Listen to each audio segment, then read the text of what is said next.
안녕하세요. 사연에 빠지다의 DJ 민영입니다.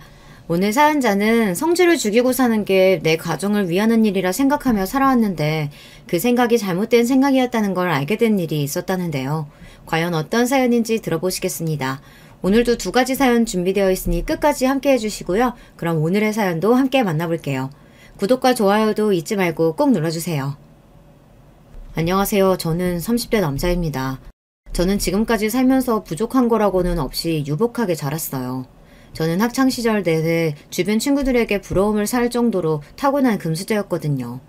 하지만 저 나름대로는 알게 모르게 힘든 일이 많았어요. 제가 가장 사랑했던 어머니께서 중학교 때 교통사고로 돌아가시고 나서부터 저는 철저하게 외톨이처럼 살았거든요. 집 밖에서야 친구들과 잘 어울리고 밝은 척 했지만 집 안에서는 항상 혼자였습니다.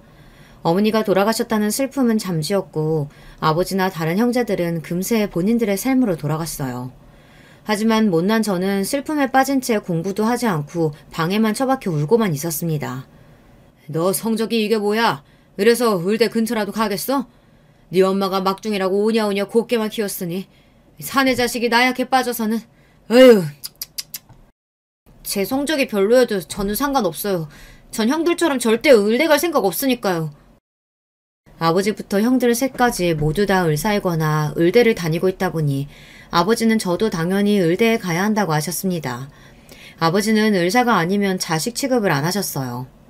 아버지가 병원장이고 형들이 다 의사인데 네가 의대 안 가면 도대체 뭘 하겠다는 거냐? 하는 일도 없이 아버지 돈으로 먹고 놀겠다는 거야? 의사 말고도 할 일이 수두룩한데 먹고 놀기는 왜 먹고 놀아요?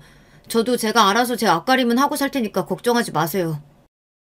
지금 생각하면 저도 그때가 사춘기였나 봅니다.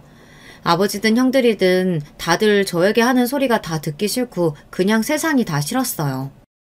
아이고 말은 잘하지. 더 살아봐라. 그렇게 네 멋대로 산다고 인생이 마음대로 사라지나. 나중에 나한테 도와달라고 울고불고 매달리지나 마라. 절대 그런 일 없으니까 아버지도 저한테 신경 끄세요. 저희 아버지는 유명 병원 병원장이시고 형들도 셋 다 의사예요.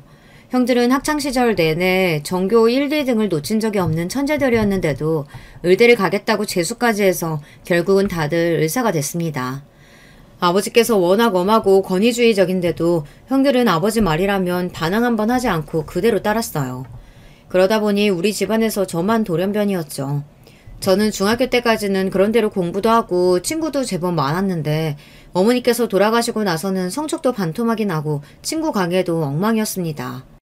아버지는 그런 저를 한심하게 생각하셨지만 저는 괜찮았어요. 이제 제 곁에 어머니도 없으니 이 세상에서 저는 혼자라고 생각했거든요. 제가 매일 방에 처박혀 아무것도 안 하고 있으니 아버지는 저를 가만히 두고만 볼 수 없었는지 과외 선생님까지 붙여서 어떻게든 공부를 시키려고 했어요. 그래도 제 성적은 그대로였고 변하는 게 없으니 아버지는 불안해하셨습니다. 아들 넷을 모두 다 의사로 만들어야 본인이 계획한 대로 되는 건데 그 계획을 제가 자꾸 방해하니 성에 차지 않으시는 거죠. 아버지는 저를 의대에 보낼 수만 있다면 뭐든지 하겠다고 하셨습니다. 그러면서 형들에게 했던 대로 저에게 조건을 걸었습니다. 의대만 가면 아버지가 차도 뽑아주고 네가 가고 싶다는 유럽 현행여행도 보내줄게. 제발 의대만 가. 의대가 무슨 옆집도 아니고 아버지가 가라고 하면 내가 무조건 가야 돼? 형 셋이나 의대 보냈으면 됐지. 욕심 좀 그만 부리세요. 아버지는 좋게 좋게 어르기도 하고 강압적으로 외출 금지에 핸드폰도 뺏어보고 갖은 방법을 다 쓰셨지만 저는 형들과는 달랐습니다. 저에게는 통하지 않았어요. 아버지나 형들은 본인들이 나온 대학이나 의사라는 직업에 대해 자부심을 느끼는 것 같았지만 제가 보기엔 그렇지 않았습니다. 어머니가 교통사고를 당해 곧장 구급차를 타고 아버지 병원 응급실에 도착했지만 어머니는 수술을 받으시던 중 돌아가셨어요. 집안에 의사가 넷이나 있으면 뭐래요. 어머니는 살리지 못해서 제 곁에 없는걸요. 저는 대충 성적에 맞춰서 대학도 가고 취직도 되는 대로 중소기업에 들어갔습니다. 아버지나 형들은 저를 볼 때마다 한심하다는 듯 바라보았어요. 알아서 하겠다고 들어간 회사가 그깟 이름도 없는 회사냐? 에휴, 그것도 직장이라고. 아버지라는 사람은 자식을 대놓고 무시하는데 형제들이라고 다르겠어요. 형들도 저만 보면 못 잡아먹어 안달이었습니다. 그런 회사는 연봉이 얼마나 되냐? 아니다. 뭐 연봉이라고 할 필요도 없이 그냥 최저임금인가. 자그냥 기죽게 왜 그래? 그래도 이름도 없는 지잡대 나와서 취직까지 했으면 얘 수준에 열심히 한 거지. 맞아. 나 최저임금 받으면서 일하고 있고 내 주제에 취직이라도 해서 다행이다 싶어. 역시 의사라 그런가? 형들은 모르는 게 없네. 참 똑똑해. 어릴 때도 형들은 자기들끼리 어울려 놀았어요. 어머니께서 막내인 저만 끼고 논다고 형들이 질투를 했거든요. 그런 형들 사이에서 자라다 보니 저는 웬만해서는 형들이 하는 말에 타격감이 없었어요. 그래봤자 공부만 하던 애들이라 붙어봐야 제가 이기거든요. 형이고 아버지고 그러면 그럴수록 저는 더 가족들에게 거리를 두고 지냈습니다. 가끔은 저도 제가 한심하다고 느껴질 때가 있었습니다. 이렇게 아무 생각도 없이 꿈도 없이 하루하루 숨만 쉬듯 버티듯 사는 게 맞나 싶어서요. 그러던 중에 저에게도 제 편이 생겼습니다. 아내를 만났어요. 아내는 제가 살면서 만난 사람 중 제일 착한 사람이에요. 제가 다니던 직장에서 동료로 처음 만났는데 회사에서도 선배든 후배든 동료든 누구에게나 친절하고 다정했어요. 아내와 함께 다니던 회사에 장애인 직원이 한 명 있었는데요. 그 직원이 농인이었는데 언제부턴가 아내가 그 직원이랑 수어로 대화하더라고요. 알고 보니 그 노인 직원과 함께하는 업무가 많았던 아내는 그 직원을 위해 따로 수어를 배우고 있었더라고요. 단순히 수어에 관심이 있어서 배운 걸 수도 있지만 저는 그런 아내가 천사처럼 보였습니다. 저는 아내에게 반해서 반년을 짝사랑하다 어렵게 고백을 했습니다. 아내는 제 고백을 받아줬어요. 아직도 저는 그때가 꿈만 같아요. 아내도 저에게 마음이 있다는 게 믿을 수 없이 기뻤거든요. 아내와 저는 사내 연애를 1년 정도 하다가 결혼하기로 했습니다. 하지만 행복도 잠시 아버지께서 저와 아내의 결혼을 반대했어요. 예상은 하고 있었지만 그래도 막상 아버지께서 아내를 바로 앞에 두고도 결혼은 안 된다고 단호하게 하시니 저로서는 화가 나더군요. 학벌 직업 뭐 하나 내세울 게 없으면 집안이라도 좋아야지. 이거 뭐 볼 거라고는 어린 나이 말고 아무것도 없으니 결혼은 무슨 결혼이야? 대충 연애나 하다가 헤어져. 아버지, 아무리 제가 미워도 저랑 결혼하겠다고 인사드리러 온 여자한테 그렇게 무례하게 하셔야겠어요? 준양씨 그만해. 아버지 앞에서 그렇게 소리를 지르면 어떡해. 아버님이 보시기에 제가 부족해 보일 수 있지만 그래도 저 준영씨 많이 좋아해요. 결혼해서 잘 사는 모습 보여드릴 테니까 예쁘게 좀 봐주세요. 아내는 대단한 게 아버지처럼 무례하고 몰상식한 사람 앞에서도 밝게 웃으며 예쁘게 봐달라고 했어요. 저는 아내에게 미안해 그만하라고 어차피 허락 같은 거 받을 생각으로 온 거 아니라고 하고는 아내를 데리고 나왔습니다. 이미 제가 아내와 결혼하기로 마음먹은 이상 아버지께서 반대하셔도 할 생각이었거든요. 너는 도대체 언제 철들려고 그러냐? 형들 보면서 뭐 느끼는 거 없어? 형들 봐라. 의대 나와서 의사하니까 저절로 의사한 애가 따라오잖아. 에이, 근데 너는 내가 속상해서 원. 아무튼 네가 아무리 한심한 놈이라도 의뢰병원장 아들인 건 사실이니까 그 여자하고는 헤어지고 주말부터 당장 선이나 보고 장가가라. 그 이후에도 아버지는 저를 찾아와서까지 말도 안 되는 소리를 하셨습니다. 아내와 당장 헤어지고 본인이 정해준 여자와 선을 봐서 결혼하라고 했어요. 저는 더 아버지와 이야기할 것도 없이 아내와 혼인신고를 해버렸습니다. 아내는 그래도 아버지께 허락을 받아야 한다고 했지만 저는 그러고 싶지 않았어요. 제가 30년을 넘게 봐온 아버지는 한 번 아니라고 하면 절대 고집을 꺾지 않아요. 괜히 아버지 허락받겠다고 기다리다가는 평생 아내와 결혼 못할 게 뻔합니다. 저희는 잔인 장모님께 허락을 구하고 당시에 제가 혼자 살던 원룸 월세집에서 살림을 시작했습니다. 저는 아내만 있으면 세상을 모두 다 얻은 것 같았는데 아내는 아니었어요.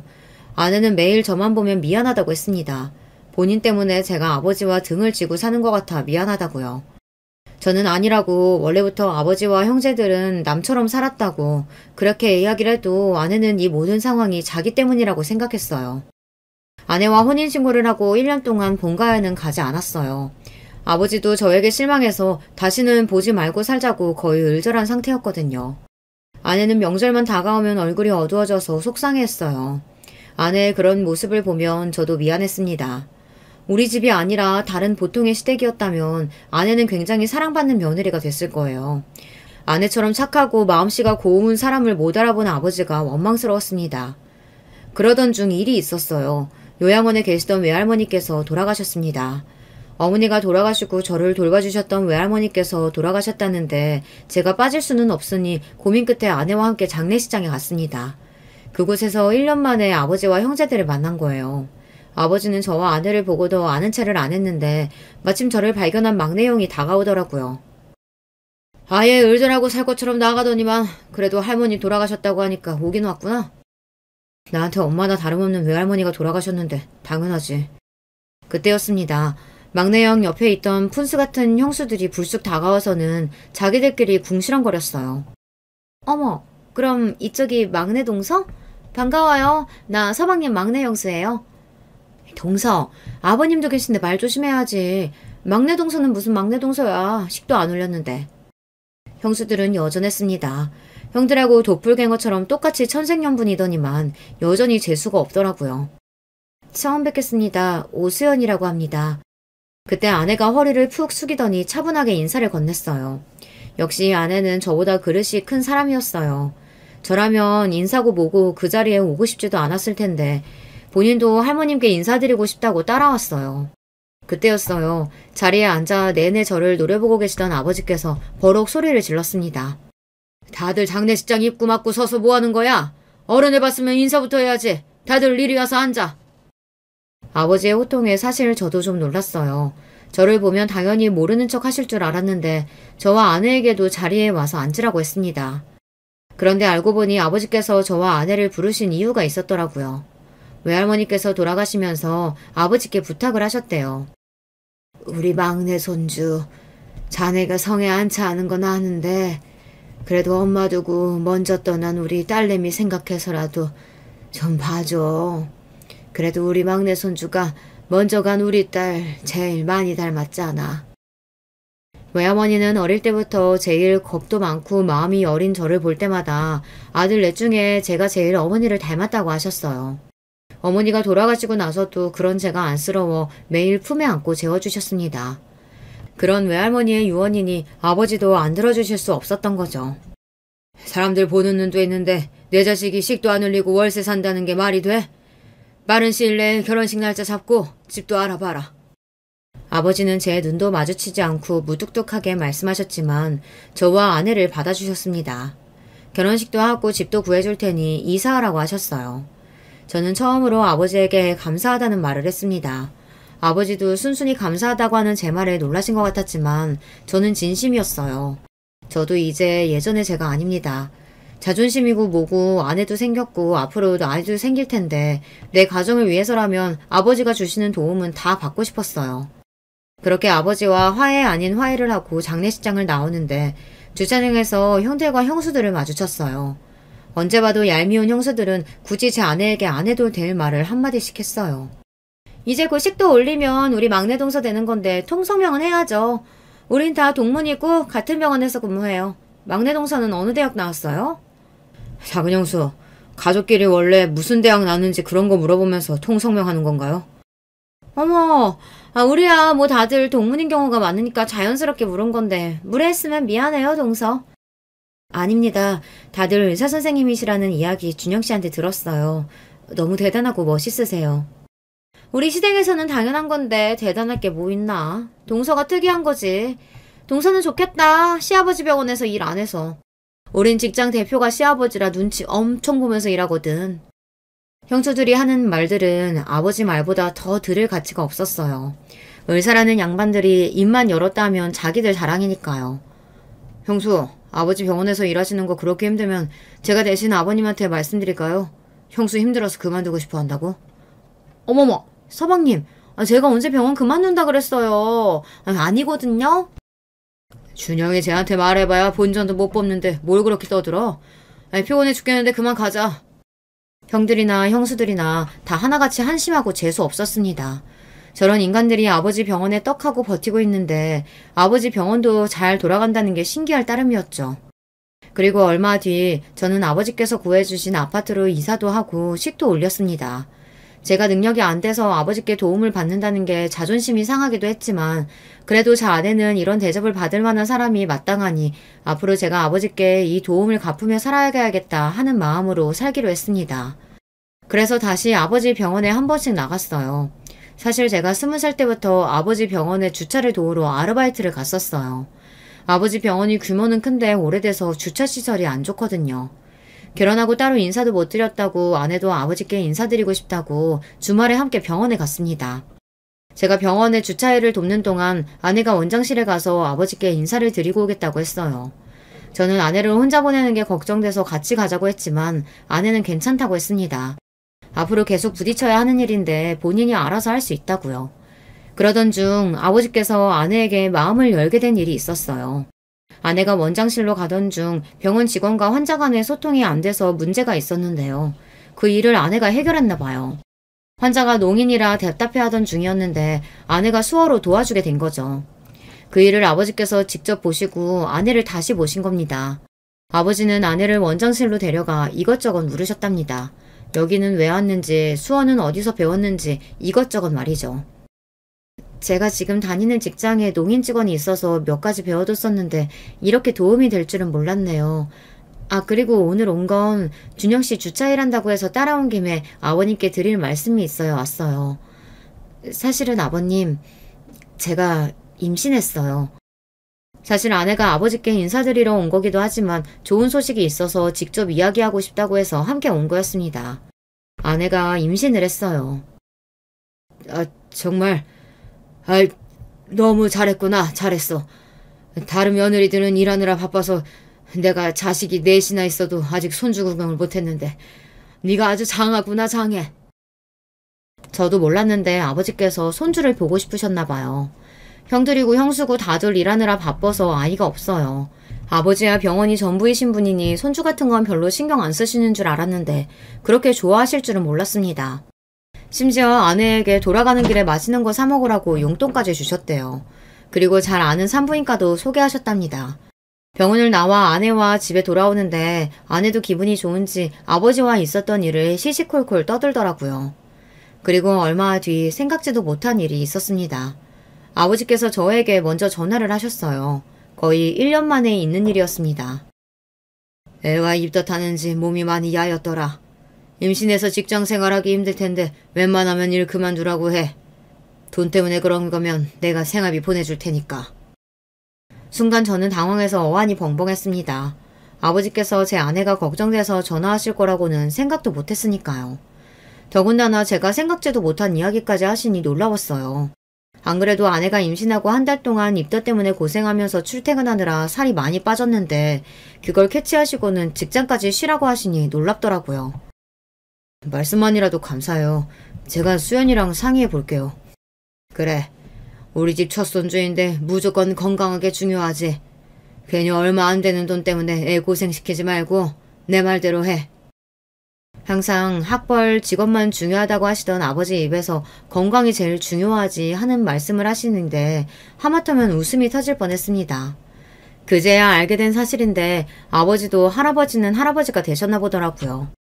그러던 어느 날이었습니다. 어머니 제삿날이라 본가의 가족들이 모두 다 모였어요. 아내가 임신하고 형들과 형수를 처음 보는 자리였는데 다들 축하한다는 말을 안 하더라고요. 저는 괜히 기분이 상해서 먼저 한마디 했습니다. 다들 아직 못 들었나 봐. 우리 수연이 임신했어. 내가 형들보다 제일 먼저 아빠가 되는 거지. 제가 살면서 형들보다 잘하는 거라고는 싸우는 거밖에 없었는데 아내 덕분에 제가 제일 먼저 아빠가 된다고 생각하니 저도 모르게 어깨에 힘이 잔뜩 들어가서 턱을 바짝 올렸습니다. 그러자 형들이 다들 피식 웃으며 축하한다고 하더라고요. 와, 우리 코찔찔이 막내가 애 아빠가 된다고? 말도 안 돼. 너 애 만드는 방법도 알았냐? 뭐래. 형은 내일 모레면 마흔인데 어쩌려고 그래. 지금 낳아도 애가 대학 가면 환갑이네.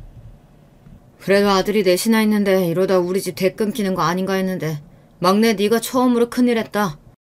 당연하지. 내가 형들이 못하는 걸 해냈잖아. 근데 어떡하냐. 병원이라면 끔찍하신 아버지 손주 없어서 누구한테 병원 물려주냐 걱정했었는데 이제 네 자식 의사시키겠다고 괴롭히게 생겼다. 우리 아기가 병원을 왜 물려받아. 우리 아기는 뭐든지 자기가 하고 싶은 거 하라고 할 거야.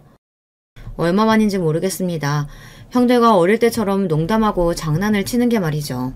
이게 다 아내 덕분입니다. 아버지와도 가까워지고 형들과도 전보다 자연스러워진 게 다 제가 결혼하고 나서부터니까요. 그런데 이런 상황을 질투하는 사람들이 있었어요. 바로 형수들입니다. 제사를 지내는 내내 아버지께서 아내는 무거운 거 들지 말라고 들어가서 자꾸 쉬라고 하시니까 그게 또 보기 싫었는지 은근슬쩍 아내를 괴롭히더라고요. 병원에서도 간호사들이 임신만 하면 아주 엉덩이가 무거워져서 일도 제대로 안 해. 이럴 거면 일 그만두고 집구석에나 애나 볼 일이지. 돈 벌겠다고 기어 나와서 왜 일을 안 하는지 모르겠다니까. 임신했을 때만 그래요? 애 낳아봐요. 매일 애 학교에 일 있다, 애 아프다, 스케줄 엉망이라니까. 동서는 그러지 마. 본인 임신했다고 일하는데 지장 주는 거 그거 완전 민폐야. 안 그래도 다음 달까지만 하고 일 그만두라고 하려고요. 아버지께서 생활비 주신다고 힘들게 일하지 말라고 하셔서요. 사실 아내는 아버지께 생활비를 받는 건 아닌 것 같다고 그냥 육아휴직을 좀 일찍 쓰겠다고 했지만 형수들 하는 꼬라지가 재수없어서 그냥 내질러 버렸습니다. 그러자 역시나 형수들은 눈이 동그래졌어요. 서방님 정말이에요? 아니 애 가진 게 뭐라고 아버님은 생활비까지 주신대요? 그러게요. 저도 그냥 일 때려치우고 임신이나 할까봐요. 형수들은 괜히 자기들끼리 흥분해서 임신을 한 해 만에 떠들었습니다. 글쎄요. 형수들은 이제 노산이라 가능할지 모르겠네요. 아내가 그만하라고 옆에서 눈치를 주는 바람에 거기까지만 했지만 저는 생각 같아서는 더 한 말도 하고 싶었습니다. 제 형수들이지만 정말 얄미워요. 아내는 안 그래도 형수들이 본인을 마음에 들어하지 않는데 제가 자꾸 아내 편만 들어서 형수들과 가까워지기 더 힘들다고 했어요. 저는 형수들과 친해질 필요 없다고 했지만 아내 생각은 달랐습니다. 저를 위해서라도 식구들과 다 잘 지내고 싶다고 했어요. 그러면서 앞으로는 형수들이 듣기 싫은 소리라도 본인이 다 알아서 할 테니 저에게 끼어들지 말라고 했습니다. 그리고 몇 달 뒤 아버지 생신날이 밝았습니다. 아내는 본가에 가기 전부터 저에게 신신당부했어요. 형수들과 친해질 기회니 끼어들지 말라고요. 여보 뭐해? 얼른 가서 음식 차리는 거라도 도우려면 지금 출발 빨리 해야 돼. 아내는 시아버지 생신이라고 일찍부터 일어나 미역국을 끓이고 후식으로 먹을 케이크와 쿠키를 직접 만들었어요. 형수들이 출장 뷔페 불렀다고 몇 주 전부터 생색내는 거 못 봤어? 힘들게 만들어 가봐야 좋은 소리도 못 들을 텐데 새벽부터 뭐하러 고생했어. 출장 뷔페도 좋지만 그래도 생신인데 며느리가 직접 만든 음식도 드셔보시면 더 좋을 것 같아서 내가 준비했지. 어때? 이쁘지? 제 아내지만 사람이 참 좋아요. 저렇게 착하고 재주 많은 사람이 하필이면 저 같은 사람을 만나 받지 않아도 되는 대우를 받으며 사는데도 불만 한마디 없이 항상 웃으며 밝게 저를 대해주니 고마울 따름이었습니다. 아내를 보면서 항상 생각해요. 형수들이 아내를 대우해주지 않는 만큼 저는 더 아내에게 잘해야겠다. 평생 떠받들고 살아야지. 매일매일 다짐하게 돼요.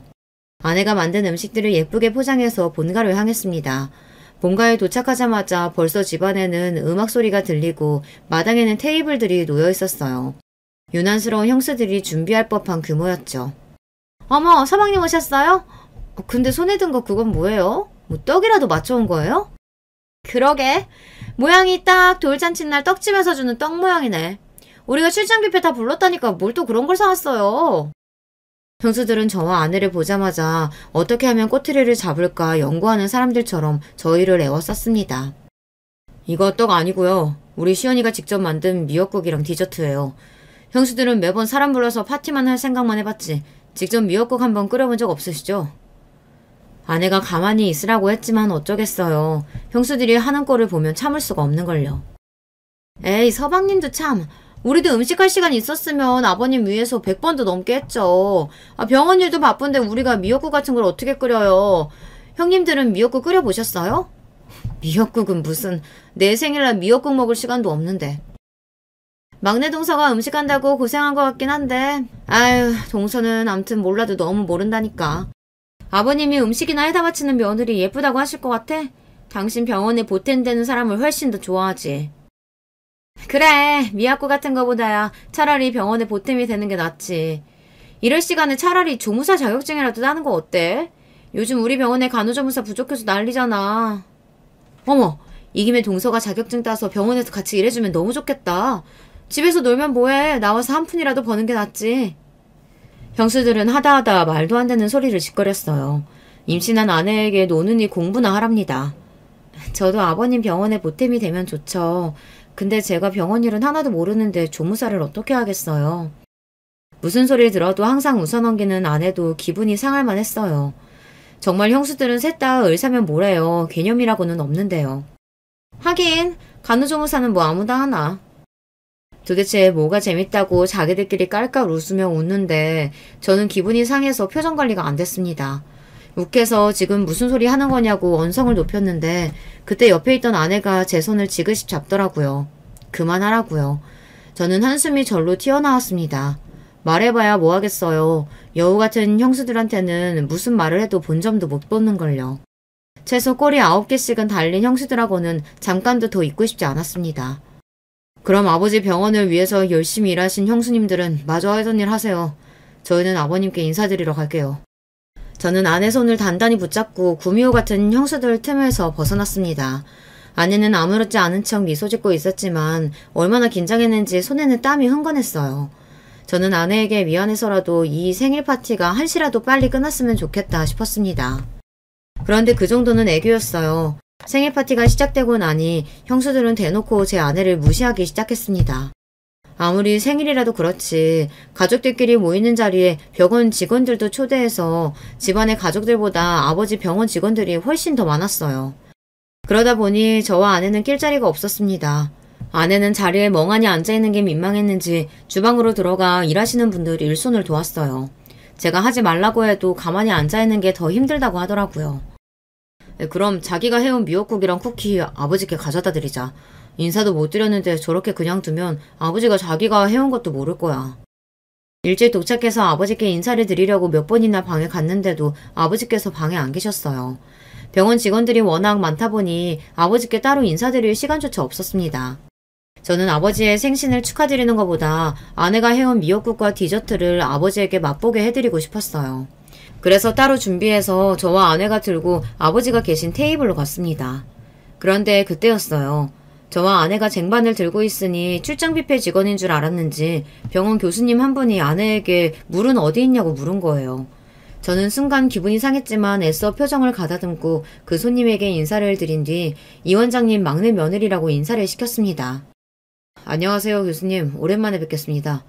이쪽은 제 안사람이에요. 이 원장님 막내 며느리요. 어머머, 원장님 막내 아들이었구나. 오랜만에 봐서 못 알아봤어요. 어머, 죄송해요. 음식을 들고 계시길래 당연히 출장 뷔페 직원인 줄 알았어요. 이건 제 안사람이 아버지 생신이라 직접 만들어 온 음식들이라 저희가 가지고 온 거예요. 교수님도 쿠키 좀 드셔보시겠어요? 어머, 너무 맛있다. 솜씨가 너무 좋네요. 요즘 세상에 이런 며느리가 어딨어요. 우리 이 원장님 너무 좋으시겠다. 화기애애한 분위기 속에 이야기를 나누고 있는데 그때였어요.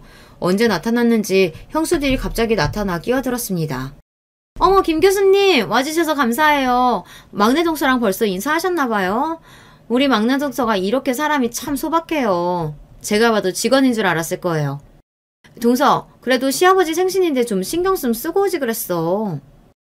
그러게, 여기다가 아침마만 매면 딱 출장 뷔페 직원이네. 형수들은 또 시작이었습니다. 주변에 사람들이 있든 말든 신경도 쓰지 않고 제 아내에게 막말을 해댔어요. 듣고 있던 교수라는 사람도 민망했는지 후다닥 자리를 옮길 정도였죠. 형수들 제발 좀 그만해요. 나이도 훨씬 어린 동서한테 일일이 참견하고 괴롭히는 거 창피하지 않아요? 어머, 서방님, 괴롭히긴 누가 괴롭혔다 그래요. 우리는 동서 혼자 뻘쭘할까봐 신경 쓰느라 농담 좀 한 건데. 그딴 게 무슨 농담이에요. 2번 더 신경 썼다가는 진짜 앞치마 가지고 와서 서빙이라도 하라고 하겠어요.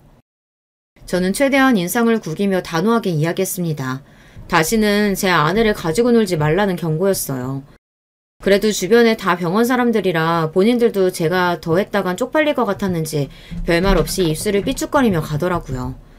그 와중에도 아내는 아버님 생신이니 저에게 그만하라고 했습니다. 괜히 분란 만들면 아버지에게 또 미운 털이 박힐 거라고요. 저는 스스로가 너무 한심했습니다. 세상에 제 아내 같은 사람이 어디 있다고, 고작 저 같은 사람 때문에 왜 자꾸 아내가 이런 일을 당해야 하나 마음이 좋지 않았어요. 저는 한시라도 빨리 이 파티가 끝났으면 좋겠다 싶었습니다. 그래도 다행이었던 건 아버지께서 아내가 만들어 온 음식을 좋아하셨다는 겁니다. 아이고, 그러고 보니까 내가 오늘 미역국을 못 먹었네. 생일이라고 눈앞에 사내지미를 보고 홀딱 넘어가서는 미역국 못 먹은 것도 깜빡하고 있었네. 막내야 고맙다. 역시 너는 마음이 참 따뜻해. 이 쿠키도 너무 맛있다. 꼭 빵집에서 파는 것 같아. 아버지는 아내가 만든 케이크랑 쿠키가 너무 훌륭하다며 이런 재주가 있었는지 몰랐다고 하셨어요.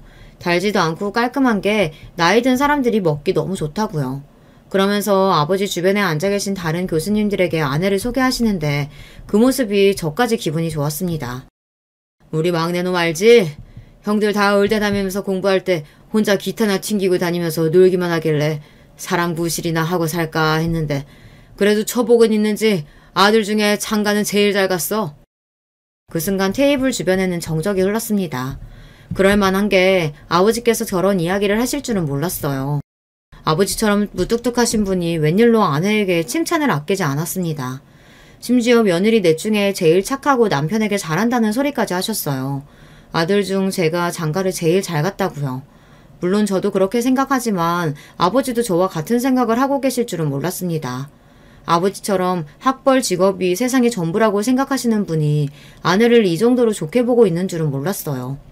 지금까지 한 번도 그런 이야기를 하신 적이 없었던 아버지께서 아내에 대해 그렇게까지 이야기를 하시니 그 자리에 있던 사람들은 모두 다 놀랐습니다. 특히나 형수들이 많이 놀란 것 같았어요. 형수들은 지금까지 자기들이 좋은 대학 좀 나오고 의사라는 이유로 자기들이 세상에서 제일 잘난 줄 알고 살면서 만만한 아내를 매일 무시하고 업신여겼었는데 아버지께서 다들 있는 앞에서 아내에게 며느리 중 제일 낫다고까지 이야기하셨으니 속이 부글부글 끓을 게 뻔했죠. 그 모습을 보고 나니 저도 형수들 때문에 화가 났던 감정이 조금 누그러졌습니다. 얼굴이 빨개져 한마디도 못하고 있는 형수들 모습이 고소하더라고요. 그런데 자존심 강한 형수들이 그런 소리를 듣고도 가만히 있을 리 없었습니다. 아버지 생신 파티가 어느 정도 정리가 되고 손님들이 모두 다 돌아간 이후였어요. 아버지는 저와 형들에게 오늘 너무 고생 많았다고 그만들 돌아가 보라고 하셨습니다. 그런데 그때였어요. 형수들이 짠 듯이 셋 다 가방에서 봉투를 꺼내더니 일제히 아버지에게 건넸습니다. 아버님께서 필요하신 게 뭐가 있을까 고민하다가 돈이 제일 좋을 것 같아서 약소하지만 동서들이랑 셋이 100만 원씩 모았어요. 아버님 생신 축하드려요. 집에 뷔페까지 불러줬으면 됐지. 돈은 또 뭐하러 준비했어? 아이고 고맙다 고마워. 다들 고생 많았다. 집에서 손님들 불러놓고 파티를 한다길래 저와 아내는 따로 준비한 게 없었는데 형수들이 일제히 봉투를 꺼내서 아버지에게 건네니 같은 자식으로서 민망하더라고요. 저는 형들까지 원망스러웠습니다. 아버지 생신에 자기들끼리 용돈을 준비할 생각이었으면 저에게도 귀띔이라도 했으면 좋았을걸. 딱 저와 아내만 빼고 자기들끼리 준비해서 보란듯 봉투를 건네니 더 짜증이 나더라고요. 그런데 그때였어요. 머뭇거리던 아내가 가방에서 조심스럽게 포장된 상자 하나를 꺼내더니 아버지께 건넸어요. 아버님, 이거 제가 아기 내복 만들면서 아버님이랑 세트로 손수건 하나 만들었는데 마음에 드실지 모르겠어요. 아버님 오래오래 건강하시라고 거북이 모양으로 수도 놓았어요. 언제 준비했는지 아내가 아기 내복을 만들던 천과 같은 천으로 아버지 손수건을 만들었더라고요. 아버지께서 좋아하시는 귀여운 거북이 모양까지 수를 놓아서 말이죠. 그런데 그때 옆에 있던 형수들이 킥킥거리며 웃는 소리가 들렸습니다. 그러더니 한다는 소리가 가관이었어요. 어머, 손수건? 저런 거 인사동 가면 1,000원이면 사는 거 아니야? 동서, 막내 동서가 직접 만들었다잖아. 그럼 최소 5,000원은 받아야지. 자기들끼리 속삭인다고 속닥거리는데 그 소리가 저나 아내에게 다 들렸습니다. 에이, 왜들 그래? 예쁘기만 한데. 동서, 너무 잘했다. 암튼 동서는 재주도 많아. 이 좋은 능력을 매일 집에서 썩히고 있으니 어떡해? 시간 되면 아예 기저귀도 만들어서 써. 돈도 아끼고 너무 좋겠다. 그 와중에 큰형수는 위안답시고 떠들어대는데 재수가 없어도 너무 없더군요. 저도 참을 만큼 참았습니다. 우리 집에서 나만 돌연변이고 그래서 제 아내까지 무시당하는 거야 잘 알지만 아무리 그래도 이건 선을 넘었어요. 하하, 이게 우리 손주 내복이랑 세트란 말이지? 너무 귀엽다. 고맙다 막내야. 우리 손주 태어나면 내가 이 손수건으로 머리도 닦아주고 입도 닦아줘야지. 제 표정이 아무래도 좋지 않은 게 티가 났는지 아버지께서 애써 아내가 건넨 손수건을 연신 만져보며 고맙다고 하셨어요. 마음에 든다고요. 하지만 저는 이미 내내 붙잡고 있던 이성의 끈이 끊어지고 말았습니다. 더는 저 개념 없는 불려우 셋을 그냥 보고만 있을 수 없었어요. 아버지 그거 아세요? 얼마 전에 기사 났다가 순식간에 사라진 뉴스 하나 있었는데 모 병원 의사들이 작정하고 제약사에 불법 리베이트 요구해서 망신당했다는 뉴스요. 뭐? 그런 뉴스가 있었어? 나는 못 봤는데. 아유, 그런 것들 때문에 우리 같은 멀쩡한 의사들까지 욕먹는다니까. 돈이나 밝히는 것들이 무슨 의사라고. 서방님은 뜬금없이 무슨 그런 소리라고 그러세요. 제가 말을 꺼내자마자 찔리는 게 있는지 작은 형수가 먼저 눈을 흘기며 저를 바라봤습니다. 당황한 건 큰 형수와 막내 형수도 마찬가지였어요. 그 모습을 보는데 저는 더 꼴보기 싫어 들은 채도 하지 않고 아버지에게 더 바짝 다가가서 본격적으로 이야기를 했습니다. 아버지, 제가 얼마 전에 병원 갔다가 들었는데 글쎄 그게 우리 병원 의사들 이야기라네요. 어머 서방님, 그게 무슨 소리예요? 그런 소리 도대체 어디서 들었어요? 당황한 큰형수가 갑자기 제게 달려오더니 제 팔을 붙잡았어요. 그러더니 제 눈을 맞추며 그만하라는 듯 고개를 흔들었습니다. 그 모습을 보는데 저는 웃음이 절로 튀어나왔어요. 이 정도 가지고 쪼시면 어떡해요, 형수? 이제 시작인데. 아버지, 그 기사에 나온 의사들이 바로 형수들이에요. 저도 최근에 알았는데 형수들이 셋이 작당하고 제약사 영업사원들한테 리베이트 요구했다가 거절당하니까 억하심정으로 제약사 바꾸려고 하다가 제약사 영업사원한테 걸려서 기사까지 났더라고요. 그랬습니다. 저도 20대부터 20년 가까이 병원을 왔다 갔다 하다 보니 친한 직원들이 많습니다. 제가 병원장 아들이라는 걸 다들 아니 제 앞에서는 병원 이야기를 다들 쉬쉬하지만 제가 누군지 모르는 들어온 지 얼마 되지 않은 직원들이나 아르바이트생들은 제 앞에서도 이런저런 이야기를 술술 터놓더라고요. 그러던 중 형수들이 셋이 작당하고 제약질에 갑질한 사실을 알게 됐습니다. 그 일로 억울했던 제약사에서 기사를 터뜨리니 형수들이 당황해서 곧장 제약사에 사과하고 기사를 무마했나 보더라고요. 행여나 아버지 귀에 들어갈까봐 몸을 사린 거죠. 이 이야기를 처음 들었을 때 아버지께 이야기를 해야 하나 말아야 하나 고민도 했었지만 지금 와서 보니 제가 뭐하러 형수들 비밀을 지켜주나 싶네요. 뭐야? 이게 사실이야? 너희들 정말 그런 짓 한 거냐? 아버지는 자식들에게는 항상 엄하고 고지식해도 평생을 지켜오신 병원에 대해서는 각별하세요. 어떤 환자에게나 공평하고 친절하십니다. 형편이 어려운 환자들을 위해 지원도 아끼지 않으시는 편이고요. 거기다가 병원 내에 직원들 간의 노사 문제나 거래처와의 관계도 굉장히 중요하게 생각하세요. 당신의 병원과 연관된 모든 사람은 다 가족이라고 생각하시는 분인데 며느리들이 작당하고 거래처에 돈을 요구했으니 이건 절대 좋게 넘어갈 문제가 아니었죠. 아버님, 그게 어떻게 된 거냐면요. 사실 저는 모르는 일이었는데 작은 동서 말이 다른 병원 의사들은 다들 그렇게 한다고 해서 저도 모르게... 죄송해요. 제가 윗사람으로서 동서를 말렸어야 했는데. 형님, 지금 무슨 말씀하시는 거예요? 리베이트 이야기 처음 꺼낸 건 형님이시잖아요. 맞아요, 형님. 큰형님이 다 책임지겠다고 하셔놓고 이제 와서 이러시면 어떡해요? 가관도 이런 과관이 없었습니다. 형수들은 서로에게 죄를 미루느나 여념이 없었어요. 당신 미쳤어? 도대체 무슨 짓을 하고 다니는 거야? 그치, 우리 자기가 그랬을 리 없지. 이런 일이야 당연히 큰 형수가 주도했겠지. 야, 너 말 다 했어?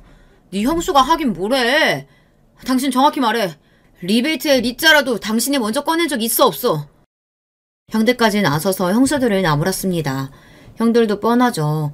본인 아내들의 실수가 본인들에게까지 피해로 돌아올까봐 발을 빼는 거예요. 막장도 이런 막장이 없었습니다. 좋은 대학 나와 의사라고 매일 내 앞에서 뻐기고 제 아내를 무시해대더니만 하는 짓은 본인들이 더 볼품 없었습니다. 다들 조용히 못해? 너희가 아무리 내 며느리들이라고 해도 이 일은 그냥 못 넘어가니까 그런 줄 알아라. 인사팀이랑 법무팀에 얘기해서 취할 테니까 그런 줄 알고 다들 자숙하고 있어. 아버님 아니에요. 저희 말만 꺼낸 거지 리베이트 받은 거 하나도 없어요. 진짜라니까요. 제약사에서 안 줬으니까 너희들이 못 받은 거지. 그게 안 받은 거야? 이런 못된 것들. 환자들을 가지고 돈놀이를 해? 내가 너희들 가만둘 줄 아냐? 아버님 잘못했어요. 저희가 너무 뭘 모르고 한 일이니까 한 번만 봐주시면 다시는 이런 일 없을 거예요. 아주 시아버지 생일날 잘한다 잘해. 그만 입들 다물고 다 꺼져. 꼴도 보기 싫다. 아버지는 며느리들이고 아들들이고 다 보기 싫으니 썩 꺼지라고 호통을 치셨습니다. 그쯤 되니 저도 아버지에게 죄송했어요. 생신인데 제가 또 괜한 분란을 만들었나 싶어서요. 아버지 죄송해요. 아버지 생신날 이런 이야기 하는 게 아니었는데 형수들 하는 짓이 너무 얄미워서. 됐다 됐어. 너 아니었으면 이 중요한 일을 모르고 넘어갈 뻔했다. 그리고 생일이야. 우리 막내 며느리가 미역국도 끓여와서 먹고 이렇게 귀여운 선물도 받았으니 나야 고맙지 뭐. 아버지께서 화를 내실 줄 알았는데 오히려 저와 아내에게 고맙다고 하셨어요. 저희 아니었으면 이번 생일을 더 망칠 뻔했다고요. 얼마 뒤 아버지께서 가족들을 모두 다 집으로 소집했습니다. 할 말이 있으니 다들 모이라고요. 아버지 생신 파티 이후 병원에는 한바탕 소독이 있었대요. 아버지께서 의사들을 대대로 감사해서 혹여나 지금까지 리베이트 문제가 있었는지 조사하라고 지시했답니다. 며칠 동안 병원이 시끌시끌했다네요. 그리고 아버지께서 직접 형수들이 갑질을 한 제약사에 찾아가 사과까지 하셨답니다. 몇십 년 동안 거래를 해온 거래처인데 당신이 며느리들 교육을 잘못시켜서 서로의 믿음에 스크래치가 생겼다며 다시는 이런 일 없을 거라고요. 그 일이 의사들 사이에서 소문이 나고 형수들이랑 형들이 동료들 사이에서 망신을 당했다네요. 형들은 대학 때부터 의사 집안의 병원장 아들이라고 무지하게 뻐기면서 다녔는데 아내들 때문에 그런 일이 있었으니 당분간은 쪽팔려서 동창회도 못 나갈 거예요. 그뿐만이 아닙니다. 더 대박은 아버지께서 형수들을 잘라버렸다는 거예요. 저도 아버지께서 그렇게까지 하실 줄은 몰랐는데 아버지는 고민 끝에 형수들을 잘라버렸습니다. 그런 짓을 벌여놓고도 내 며느리들이라고 봐주면 병원 직원들이 나를 뭐라고 생각하겠어. 원장 며느리도 잘못하면 잘린다는 본보기를 보여줘야지. 다른 직원들도 돈에 흔들리지 않고 양심적으로 일을 하지 않겠냐. 아버지의 결정에 형과 형수들은 어떻게 이렇게까지 하시냐며 난리를 쳤지만 아버지는 아랑곳하지 않으셨습니다. 이미 의사들 사이에서 소문이 난 상태라 형수들은 재취업도 쉽지 않을 거라고 하더군요. 형수들은 결국 친정에 손을 벌려 개인 병원을 개업하려고 하는 것 같은데 이미 그 바닥에 소문이 다 난 상태라 그마저도 쉽지 않은지 형수들은 저를 만날 때마다 이게 다 저 때문이라고 눈을 흘기더군요. 가만 보면 참 양심이란 게 없는 사람들이에요. 명색이 의사라는 사람들이 그런 개념 없는 짓을 저지르려고 했으면 벌을 받는 게 마땅한 건데 그 와중에도 제 탓을 하니까요. 사방님, 저는 형님들이 시키는 대로 한 거란 거 잘 아시잖아요. 아버님께 저라도 좀 좋게 이야기해 주세요. 큰 형수나 작은 형수는 어떻게든 친정에서 도와주려고 하는 것 같은데 막내 형수는 그마저도 잘 안 됐는지 자기는 잘못이 없다고 저에게 아버지에게 한마디만 더 이야기해달라고 졸랐습니다. 형수 친정 베트남에서 사업한다고 바로 얼마 전까지 제 안사람 앞에서 뻐기지 않으셨나요? 다른 형수들처럼 친정에 이야기해서 개업해달라고 하세요.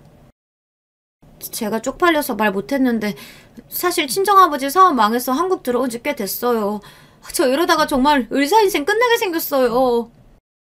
막내 형수는 제발 아버지에게 한 번만 다시 기회를 달라고 이야기해달라고 했지만 저는 들은 척도 안 했습니다.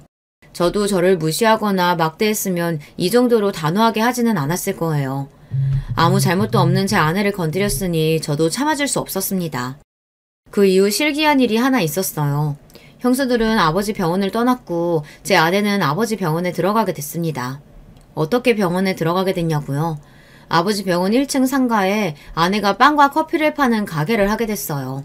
아내가 출산하자마자 아버지께서 아내를 부르시더니 출산 선물로 1층 상가 자리를 줄 테니 장사를 한번 해보라고 하시더라고요. 가게 연지 벌써 반년이 지났는데 워낙 자리가 좋으니 매출이 너무 좋습니다. 물론 아내가 너무 바빠져서 제가 딸을 키우느라 정신은 없지만 그래도 아내가 행복해하는 모습을 보니 저까지도 너무 행복합니다. 아내 덕분에 저와 아버지 사이도 전부 다 많이 좋아졌고요. 끝까지 저의 이야기 들어주셔서 감사합니다. 여러분의 가정에는 지금의 저처럼 행복한 일만 가득하시길 바랄게요. 안녕하세요. 저는 어렸을 때 지금의 제 나이를 상상하며 와, 엄청 어른이다 이렇게 여겼었어요. 그런데 막상 이 나이가 되고 보니까 그다지 멋진 어른이 되어 있는 것 같지 않아서 스스로에게 머쓱해지네요. 평범한 것도 축복이라면 축복이라고 하더라고요. 그런 면에서 저를 보자면 저는 평범하나 평범하지 않은 환경에서 자랐으니 어떻게 정의를 내려야 할지 굉장히 애매한 유년 시절을 보유한 사람 같습니다. 친정 부모님께서는 각자 풍족하지 않은 집안에서 자라났으나 홀로 개천용으로 성장하신 분들이셨다고 해요. 낭중치주라고 하나요? 비범한 사람들은 아무리 평범한 환경 속에 놓인다고 한들 그 재능이 가려지지는 않는 법이죠. 부모님 두 분께서 그런 분들이셨던 거예요. 그리고 서로가 동족임을 한눈에 알아보셨고 금세 결혼까지 하시게 되었다고 합니다. 그런데 이런 두 분을 질투하는 사람들이 주변에 있었나 봐요. 그 범위 안에는 가족들도 포함이었죠. 아버지께서는 당신의 친형에게 사기를 당하셨어요. 있던 돈을 모두 잃은 것도 모자라 빚까지 지셨지요. 그 바람에 두 분의 신혼집이 날아갔다고 합니다. 좌절한 상황 속에서 두 분은 임신 사실을 알게 되셨어요. 엄마의 뱃속에 제 언니가 자리하고 있었던 거예요. 두 분은 이를 악물고서 사기를 치고 잠적한 가족, 그리고 그 가족을 은근히 옹호한 다른 가족들까지 이제는 가족이라 생각하지 않기로 하고 뱃속의 생명을 위해 포기하지 않고 다시 시작하셨습니다. 그런데 세월이 흐르고 둘째인 제가 태어난 지 얼마 안 되었을 때였어요. 이번에는 엄마 쪽에서 배신이 일어났죠. 엄마의 절친한 고향 언니분께서 당시에 아무도 몰래 미국 이민을 준비하고 있었는데 저희 집에 와서 온갖 돈 되는 것들을 훔쳐가서 이민 자금에 보탰고 미국으로 떠나 영영 잠적을 해버렸습니다. 이 금수만도 못한 것 같으니라고. 돈이 없어 굶어 죽겠다기에 얼마나 막막할까 싶어서 잘 대해줬건만.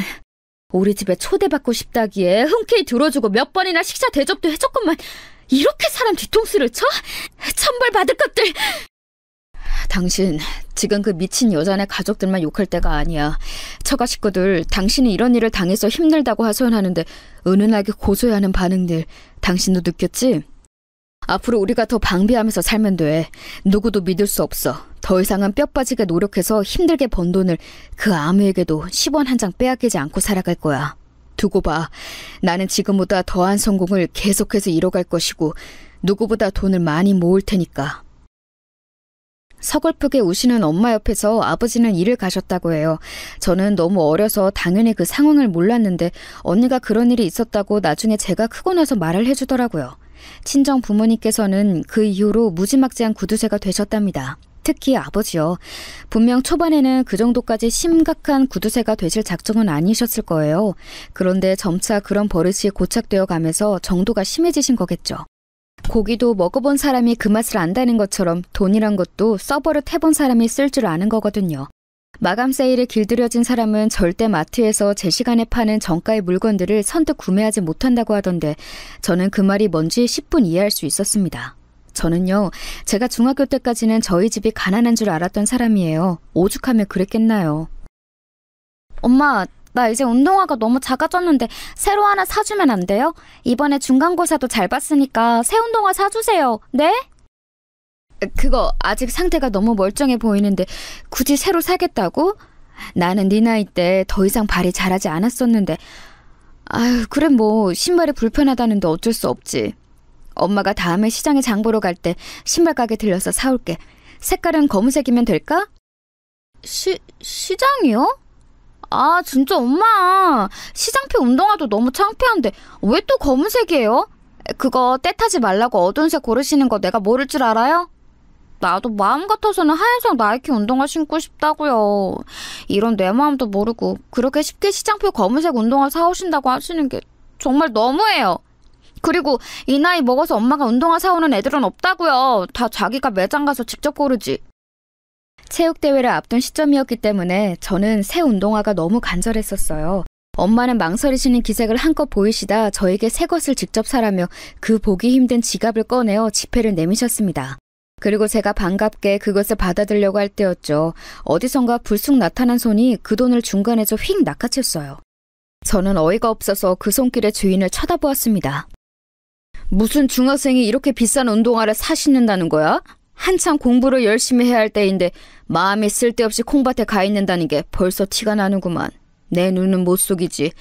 당신 애들한테 자꾸 이렇게 무르게 굴지 마라. 버릇만 나빠져. 가뜩이나 지연인 녀석이 대학생 됐다고 멋부리려고 허파에 바람 들어간 거. 그 정신머리 고치가 아니라 힘들어 죽겠는데 지선이는 더 제때 더 똑바로 키워야 할 것 아니야?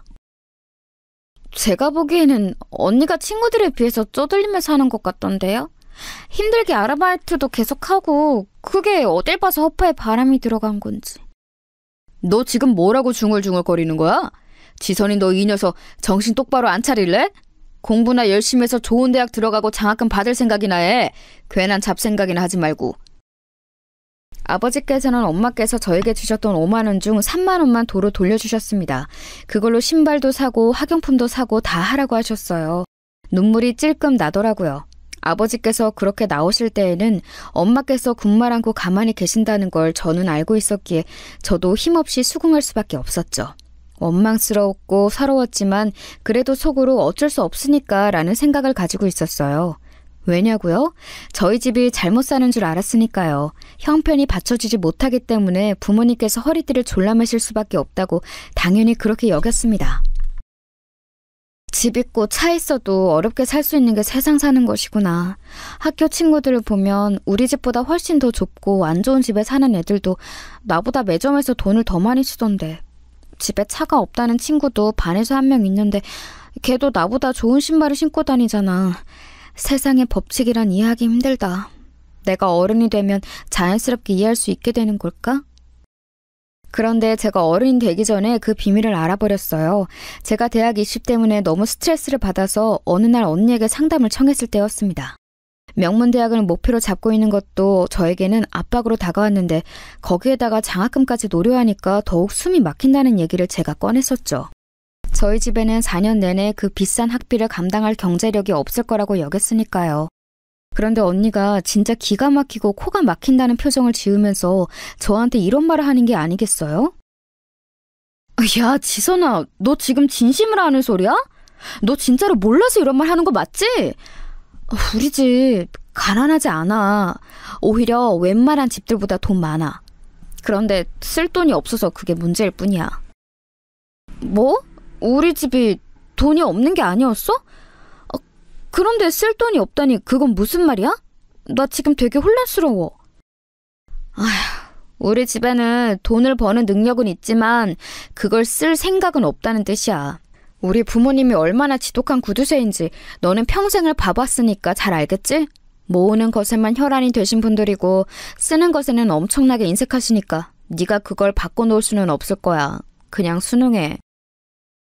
그날 언니는 몰랐을 거예요. 제가 얼마나 큰 충격을 받았는지 말입니다. 지금 생각해보면 저는 약간 눈치도 없고 어리숙하고 순진한 편이었던 것 같아요.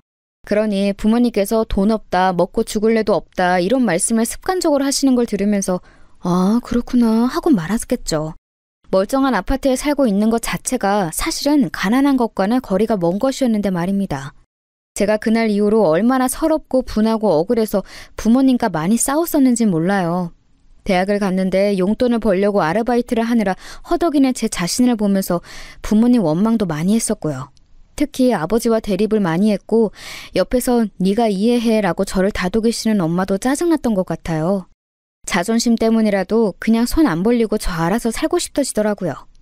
외국계 회사에서 일하던 언니는 어쩌다 보니 그 본사가 있는 해외에서 일을 하게 되었는데요. 그러더니 거기서 형부를 만났고 자리 잡게 되었습니다. 형부가 꽤 유복한 집안에서 자란 인물이에요. 언니는 일적인 능력이 좋았으나 완전히 선남선녀가 만나서 결혼을 한 거였죠. 알아서 인생 잘 사는 언니를 보며 저는 더더욱 더럽고 치사해서라도 부모님께 아쉬운 소리 안 하고 산다는 다짐을 하게 되었던 듯 싶네요.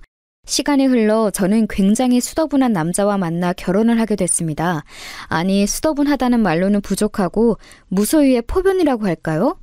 욕심 없이 자기 맡은 바 일만 열심히 하는 사람이었어요. 저는 결혼하면서 저희 집 배경을 남편에게 다 밝혔습니다. 부모님과의 애정어린 역사도요. 근데 남편 콩고물 부스러기 하나 기대하지 않고 아, 그렇구나 하고 말더라고요. 남편이 이런 반응을 보이니까 자연스레 시댁에도 제 친정이 사실은 꽤 잘 산다는 걸 밝히지 않게 되었습니다. 시어머니께서는 저를 따뜻하면서도 측은한 눈길로 맞아주셨죠. 우리 둘째는 어쩜 이렇게 꼭 자기 같은 여자를 만났을까? 사람이 맑고 신중하고 그동안 아등바등 열심히 살아오느라 힘들었을 텐데 결혼 생활을 부디 무탈하고 행복하게 잘 하기를. 뭔가 저를 굉장히 오해하시는 듯 보였으나 정성해줄 필요성은 못 느꼈네요. 남편이 자꾸 옆에서 괜히 말씀드리지 마 이런 눈치를 주기도 했고요. 남편은 3남매 중 둘째였는데 첫째인 신우이는 놀랍게도 굉장한 부잣집에 일찍 시집 갔다가 적응 못하고 부부 사이에 불화가 생겨서 이혼한 전적이 있었어요. 그리고 셋째인 남자 시동생은 회사도 좋은 곳에 다녔으며 무엇보다 처가를 잘 얻었습니다. 동서가 어느 정도 사는 집안의 딸이었어요. 형님, 그 운동화 나이키에서 나온 신상품의 디자인을 따라한 거 아니에요? 브랜드 없는 보세 운동화네요? 아니, 슬리퍼도 아니고 운동화를 그 나이에 굳이 보세를 신는 사람도 있어요? 그런 운동화를 신은 건 형님인데 왜 창피하면 왜 저희 몫인가요? 그리고 놀고 자빠진 인물이었죠. 어찌나 말하는 걸 깍쟁이처럼 해댔는지 제가 깜짝 놀랐습니다. 동서가 신은 운동화 제 눈에는 구질구질해 보였는데 그까짓 것도 30만 원짜리라고 하더라고요. 네, 그러라고 했어요. 동서가 굉장히 우쭐거리는 스타일이고 그런 동서에게 시댁 식구들이 별 지적 못하는 중이고 덕분에 시동생은 콧대가 덩달아 높아졌고 뭐 이런 것들을 제가 파악하고 나니까 똥이 무서워서 피하는 게 아니라 더러워서 피한다는 마음으로 상대 자체를 안 하려고 노력하게 됐습니다. 사람을 겉으로 보고 판단하는 동서의 기준에는 이혼 여인 신우이가 거슬릴 법도 했는데 부잣집에 한 번 다녀왔다는 전적을 높이 샀는지 신우이한테는 함부로 못하더라고요. 그러니까 저만 성질 나쁜 동서의 목표물에 걸렸던 거죠. 그러던 어느 날 시댁에 좋은 고기가 들어와서 그걸 함께 맛볼 겸 다 같이 모이게 되었습니다. 시아버지의 고향 친구분께서 되게 좋은 일이 있으셨는지 크게 한턱 쏘셔서 한우 세트를 보내주셨거든요. 시부모님께서는 당연히 그걸 받아보시자마자 얼른 온 식구가 다 같이 모여서 함께 나눌 생각부터 하셨다네요. 그래서 미룰 것 없이 곧장 토요일 주말에 모이기로 했어요. 시어머니와 통화를 하면서 그 이야기를 전달받은 제가 말씀드렸죠. 어머님, 그런데 저희가 토요일에 이미 부부 모임에 참석하기로 한 일정이 있어서요. 그래서 말씀하신 시각보다 조금 늦게 도착할 것 같은데 괜찮으시죠? 너희는 왜 하필 이런 때에 그런 일정을 잡아놨었니? 웬 부부 모임이야? 너희가 그런 걸 도통 다닐 만한 사람들이 아닌데? 맛보기 힘든 최고급 한우를 빨리 먹으러 오지 않고 꼭 그런 모임에 먼저 참석을 해야겠어? 말씀대로 저희도 그런 모임에 원래 나가는 사람들이 아니에요. 그런데 모임 나오는 사람들 중에서 제 고등학교 동창이 한 명 있길래 간만에 얼굴도 볼 겸해서 겸사겸사 참석해 보려고요. 모임은 후딱 마치고 맛있는 한우 먹으러 그날 최대한 일찍 가볼게요. 그래, 그러면 그렇게 해라. 괜한 걸로 배 채우지 말고 와서 한우나 많이 먹어. 이럴 때 아니면 언제 한우를 양껏 편하게 먹어보겠니? 알았지? 시어머니께서 자꾸만 이럴 때가 아니면 언제 또 이렇게 구셔서 제가 민망하기도 하고 감사하기도 하고 진짜 애매한 기분이 들었네요. 그날 정말로 부부 모임 일정이 있었는데 처음 회동하는 것이었지만 그중에 제 고등학교 동창이 있다는 걸 알게 돼서 일부러 나갔던 측면도 있었어요. 별로 친분이 있던 사이는 아니었지만 정말 오래간만에 옛 학창 시절의 추억을 나눌 수 있는 친구를 만나서 그 자리가 꽤나 즐거웠습니다. 기분 좋게 자리를 떴고 시댁으로 향했죠. 부부 모임에서 제대로 활약해준 고마운 가방을 어깨에 맨 채 말이에요.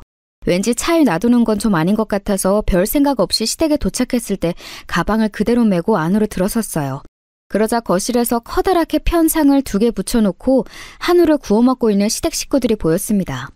시아버지, 시어머니, 시누이, 시동생, 동서 이렇게 5명이 순서대로 앉아 있었고 저희 부부가 앉을 공간이 남아 있었어요. 반갑게 인사를 하면서 앉았고 시어머니께서 부부 모임 어땠냐고 물어보시기에 이런저런 대답을 해드렸어요. 그런데 제 옆에서 동서가 저를 힐끗힐끗 거리길래 그 시선이 느껴져서 신경이 쓰였는데 잠시 후 피식 웃음소리를 내는 것이 아니겠어요? 그건 누가 봐도 사람을 비웃는 행동이잖아요. 이 싸가지 없는 동서가 오늘 또 시동 거는구나 싶어서 제가 속으로 한숨을 쉬었습니다. 그리고는 일부러 동서 쪽으로 시선을 절대 두지 않은 채로 고기만 먹었어요. 동서가 자꾸 제 쪽을 쳐다보며 피식 비웃는 소리를 내는 걸 뻔히 알고 있었지만 저는 계속 무시했습니다. 저희 2사람만이 알고 있는 묘한 대치가 한참 이어졌죠. 그리고 둘 중에서 먼저 인내심을 잃은 쪽은 동서였습니다. 참지 못하고 결국 제 쪽으로 자기 몸을 기울이더니 작은 목소리로 이렇게 말을 하더라고요. 형님, 누가 따라오는 것도 아니니까 좀 천천히 드세요. 안 그래도 어머님께서 형님 같은 사람은 이런 때 아니면 최고급 한우 구경하기 힘들다고 하시면서 일부러 아까는 고기를 조금만 꺼내서 구웠었어요. 작은 며느리와는 처지가 다른 큰 며느리가 안쓰럽게 느껴지셨나 봐요. 그러니까 아직 남은 게 여유로워요. 음미 좀 하면서 드시죠. 그렇게 허겁지겁 드시면 옆에서 보는 사람이 다 민망해져요. 내가 그렇게 허겁지겁 먹었어? 몰랐네. 모임 자리에서는 밥을 워낙 안 먹다시피 했더니 배가 고팠나 봐. 누가 나 안 쫓아온다는 사실을 알려줘서 고마워. 동서 덕분에 천천히 먹을 수 있을 것 같아. 그런데 굳이 어머니께서 그런 말씀 하셨다는 얘기는 나한테 안 해줘도 돼. 어떤 뉘앙스로 말씀하셨을지 나는 이미 아는데 동서가 일부러 안 좋게 나에게 비꼬아서 전달을 하는 것 같거든. 비꼬는 건 지금 형님이신 것 같은데요? 아, 어이없어. 고기 아직 남았다고 알려드려도 지랄이야 진짜. 겉도 속도 간장종지만 하네. 이래서 사람은 너무 없는 형편에서 자라면 안 되는 건데. 저는 제가 동서의 마지막 중얼거림을 잘못 들은 줄로만 알았습니다. 이게 도대체 무슨 신종 무례인가 싶어서 제가 동서를 휙 쏘아보았어요. 그랬더니 다른 식구들이 저희 쪽을 주시하면서 혹시 뭔 일 났나 싶어서 당황한 눈치들을 보이는 거예요. 이렇게 기분 좋게 모인 자리에서 제가 분위기를 망치고 싶지는 않았어요. 그래서 얼른 고개를 꾸벅하며 아무것도 아니라는 표시를 해보이고는 고기 먹는 것에 집중하는 척을 했습니다. 그런데 사실 그 이후로 고기 맛도 별로 안 느껴졌어요. 너무 짜증이 나서요. 이번에야말로 동서한테 크게 한마디 해줘야 하나 이런 생각이 들었습니다. 잠시 머릿속으로 동서한테 훈계를 하는 상상을 하고 났더니 기분이 좀 괜찮아지더라고요. 그래서 웬만하면 그날 그대로 참고 넘길 작정이었어요. 하지만 동서가 기어이 선을 먼저 넘고 말았습니다. 고기를 다 먹고 나서 뒷정리를 하고 있을 때였어요. 형님이 설거지를 하시면 제가 그릇들 싹 모아서 정리한 다음에 싱크대에 갖다 드리고 식사상 마무리 정리 다 하고 그런 작업할게요. 그래? 그럼 그렇게 할까? 난 우선 싱크대에 나온 그릇들부터 먼저 설거지 시작할게. 동서가 이쪽으로 접시대를 쫙 날라줘. 동서가 그렇게 일을 하자길래 괜찮겠다 싶어서 따랐더니 웬걸요. 동서는 말 그대로 접시만 무식하게 싱크대 위로 쌓은 게 전부였어요. 접시 위에 잔반이 좀 남아있으며 그걸 음식물 쓰레기통에 따로 정리를 하고 싱크대 위로 올리는 성의는 보여줄 수 있는 거잖아요. 그런 것도 없이 그냥 저녁상 위에 남아있었던 그대로를 저에게 계속 날라주었습니다. 참고로 신우이는 후식 과일 준비에 들어간 참이었고요. 며느리 둘이서 마무리를 하는 상황이었는데 동서는 접시만 날라버리고 그저 룰루랄라. 가만 보니까 거실에 상을 펴놨던 것의 뒷정리는 시어머니와 제 남편이 하고 있었죠. 너무 얄밉더라고요. 그래서 제가 동서가 다시 부엌 싱크대 주변으로 다가왔을 때 한마디 했죠. 저기 동서, 이건 좀 너무한 거 아니야? 내가 하는 것에 비해 동서가 너무 하는 게 없잖아. 이건 본인이 생각해도 좀 심하다고 생각이 들 것 같은데 안 그래? 네? 전혀 아닌데요? 저는 그렇게 생각이 안 드는데요. 형님, 오늘 늦게 오셨잖아요. 그럼 상 차리고 준비하는 건 누가 다 했겠어요? 그때 빠지셨으니 지금 하셔야죠. 그런 거였어? 아까 일을 많이 해서 지금은 안 한다는 거였어? 그러면 내가 지금 당장 어머니께 가서 아까 상 차리실 때 동서가 같이 준비한 거 맞냐고 여쭤봐도 되지? 이상하게 나는 동서가 아까도 뒷짐만 지고 있었을 거란 생각이 들거든. 왜 그런 건 꼬치꼬치 묻고 짚으려고 하세요? 제가 그렇다고 하면 그냥 그런 줄 알면 되는 거잖아요. 어차피 설거지나 이런 집안일 이골이 나게 많이 해오셨을 뿐인데 이것 좀 혼자 하신다고 해서 뭐가 덧나나요? 저는 형님과는 다르게 집에서 힘들게 가사노동을 안 하면서 곱게 컸어요. 이런 기본적인 차이도 있다는 걸 배려심 가지고서 고려해 주셨으면 좋겠네요. 듣자하니 황당한 개소리를 하네? 동서, 지금 그 말은 뭐야? 그럼 나는 뭐 집에서 가사노동하면서 험하게 큰 사람이라는 거야? 나도 그다지 험하게 자라지 않았어. 알지도 못하고 함부로 말하지 마. 저에 비하면 험하게 자라셨다는 거죠. 딱 봐도 계급 차이라는 게 있잖아요. 뭐? 그건 그냥 넘길 수 없겠는데? 방금 뭐라고 그랬어? 계급 차이? 울컥한 제가 당장 고무장갑을 벗어던질 기세였는데 동서가 사람 약 올리는 표정으로 입술을 실룩거리더니 먼저 자리를 떠버렸습니다. 거실 쪽으로 도망간 동서를 그렇다고 제가 무작정 따라갈 수도 없는 노릇이고 이 나이 먹고 이런 걸로 화딱지 부리지 말자 싶어서 꾹 참고 마저 설거지를 했어요. 정말 해도 해도 끝이 없더라고요. 상 크게 차려서 먹을 때야 즐겁고 신나지만 뭐든지 뒷정리가 골치 아픈 문제라는 거 집안일 해보신 분들은 다들 아실 거예요. 힘들게 설거지만 다 끝내놓으면 다인가요? 아니죠. 그럼 이제 또 설거지 전쟁을 벌일 부엌 정리가 남은 거죠. 거기까지 제가 혼자서 다 하는데 속에서 아무리 잠재우려고 해도 얄미운 동서가 아른거려서 열불이 터졌습니다. 싱크대 물기까지 점검을 다 하고 나서야 과정이 끝났고 제가 터덜터덜 거실로 나갔다가 조금 놀라고 말았어요. 저를 제외한 모두가 너무나도 평온하게 모여서 후식 과일을 먹고 있었거든요. 가장 먼저 저를 발견한 남편이 씩 웃어주다가 이내 흠칫하는 표정을 지어 보였습니다. 제가 그 사이 너무 피곤한 몰골이 되어 있었으니 그랬겠죠. 그 다음으로 시어머니께서 저를 보시더니 이런 말씀을 해서 저를 또 놀라게 만드셨어요. 이제야 다 한 거니? 아니 너는 그러길래 왜 그걸 혼자 다 하겠다고 고집을 부렸어. 작은 애가 너 도와주러 갔다가 네가 필요 없다고 그러는 바람에 머쓱하게 돌아섰다고 하더라. 네? 동서가요? 저는 동서한테 그런 말 들은 적 없는데요. 동서? 뭐라고 말 좀 해봐. 나 혼자 다 하도록 떠넘기고 도망간 거 동서 아니었어? 제가 너무 당황해서 대꾸했더니 동서가 눈을 동그랗게 뜨면서 고개를 절레절레 흔들었습니다. 그러자 그 옆에서 시동생은 뭔가 의사소통에 오해가 있었던 것 같다는 말을 변경이랍시고 하더라고요. 근데 너무 황당했던 게 시동생이 그런 말을 늘어놓으니까 시아버지께서는 헛기침을 2번 하시면서 난 모른다 라는 표시를 하셨고 신우이는 눈알만 엄청 굴려대더니 갑자기 휴대폰을 꺼내서 그것만 뚫어지게 보면서 역시나 난 몰라 라는 표시를 하더라고요. 시어머니께서는 어색하게 호호 웃으시면서 저한테 얼른 와서 과일 남은 거라 먹으라고 하셨고요. 그러니까 동서가 잘못을 했든 말든 이런 상황에서 다들 제 편을 들어주기에는 어렵다고 표현한 중인 셈이었죠. 제가 표정이 어두워진 채로 다가오니까 남편은 제 눈치를 살폈습니다. 저한테 입모양으로 내가 한마디 할 거야? 이러더라고요. 아유, 그냥 또 오지게 똥 한번 밟은 셈 치자 싶어서 남편에게 고개를 도리도리 해줬어요.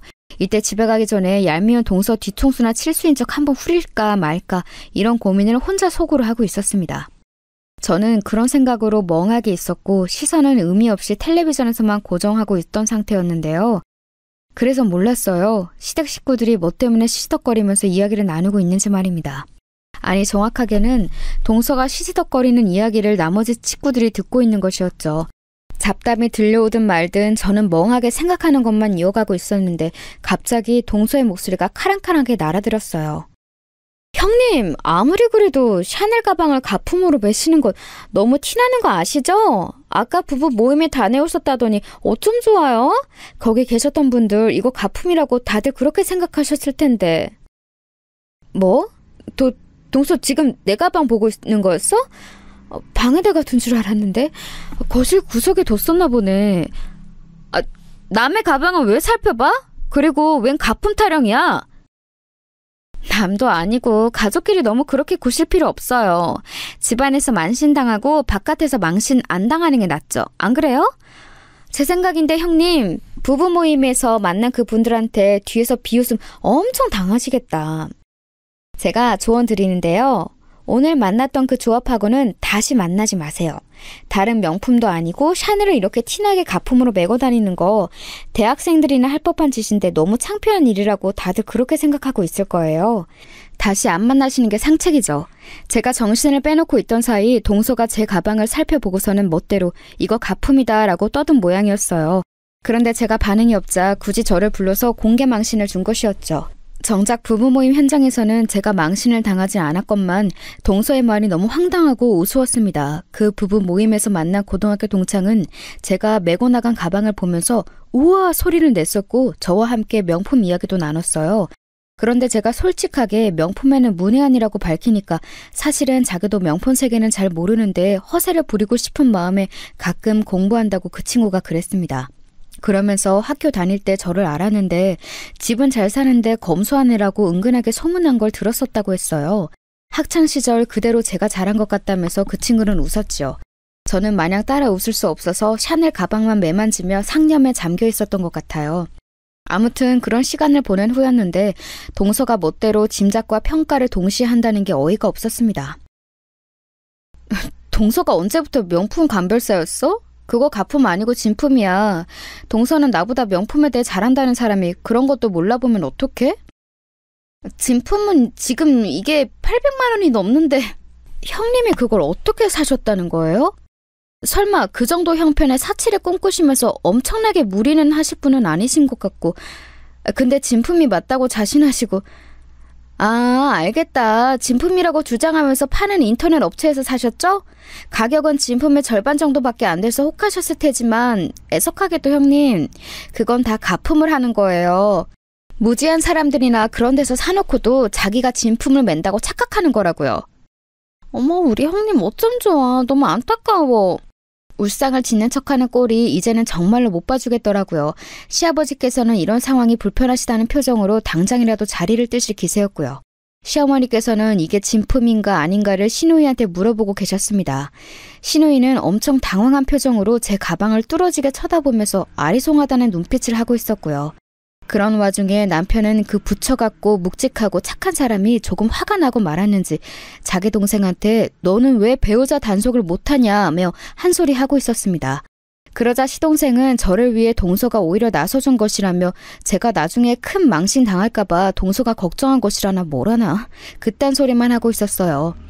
그런데 자기 형한테 대꾸하는 태도가 영 불량하더라고요. 아무리 자기가 좋은 회사 다니고 있고 집안 꽤 괜찮은 여자를 만나서 스스로 형보다 나은 아우처럼 느끼고 있다고 해도 그걸 겉으로 저렇게 표출하면 안 되는 거란 생각이 들었습니다. 전에는 저렇게 겉으로 막 드러내는 사람은 아니었던 것 같은데 동서 때문에 물든 듯 싶었어요. 동서가 워낙 개성 강하고 기가 센 사람이기도 했으니까요. 저는 이 혼란스러운 시댁의 현장을 찬찬히 뜯어보며 어처구니 없는 한숨이 저절로 흘러나왔습니다. 이런 상황의 원흉인 동서에게 제가 슬그머니 말을 건넸죠. 동서, 슬슬 어머니께서 내가 가품을 사기당한 건 아닌지 걱정하시는 눈치인데 동서가 일 버렸으니까 직접 수습해. 참고로 이 가방은 진품이고 내가 직접 구매하지는 않았지만 백화점에서 유통된 진짜 배기가 맞아. 직접 구입을 안 하셨으면 꺼림칙한 부분이 있을 수밖에 없죠. 가품인 것 같다고 지금 저한테 돌려서 심경 고백하신 거 맞죠? 아, 엄청 웃긴다. 동서, 원래도 이상한 사람이었지만 오늘따라 왜 이래? 간만에 보니까 사람이 반쯤 실성한 상태 같네? 친정집에 우환이라도 있었어? 형님, 말씀 가려서 하세요. 저희 집에 우환이 왜 있어요? 보잘것없는 형님 친정이나 걱정하면서 사세요. 왜 그렇게 말을 함부로 해? 뭐? 보잘것없어? 동서가 알면 뭘 그렇게 내 친정에 대해 안다고 그런 말을 해? 그리고 동서, 내가 만약에 저걸 가품으로 구매해서 메고 다닌다고 한들 그걸 왜 지금 이런 자리에서 이런 식으로 까발리면서 나를 엿먹이는 거야?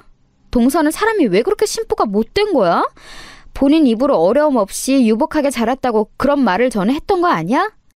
도대체 이 과정에서 뭐가 부족하고 뭐가 불만이었어? 대체 뭐가 문제라서 언행이 이따위야? 내가 진짜 궁금해서 그래.